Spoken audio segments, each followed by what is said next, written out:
Nagpapatuloy ang rollout ng Bangsamoro Tripartite Wages and Productivity Board hinggil sa Productivity Enhancement Program o PEP at orientation sa Batas Kasambahay o RA 10361. Ang PPP story mula kay Criza Chavez.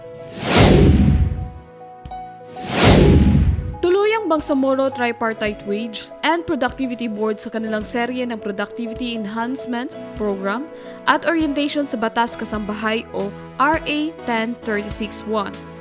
Umabot sa 97 kasambahay o domestic workers ang dumalo sa 2 araw na aktibidad ng pagbigay linaw hinggil sa kanilang mga karapatan sa ilalim ng batas. Sa tulong ng mga piling resources speakers, mas naunawaan ng mga kalahok ang mahalagang probisyon ng RA 10361, kabilang ang tamang sahod, benepisyo at proteksyon laban sa pang-aabuso. Bukod sa mga talakayan, nagkaroon din ng pagkakataon ng mga kasambahay na ibahagi ang kanilang makaranasan at magtanong hinggil sa kanilang kalagayan sa trabaho.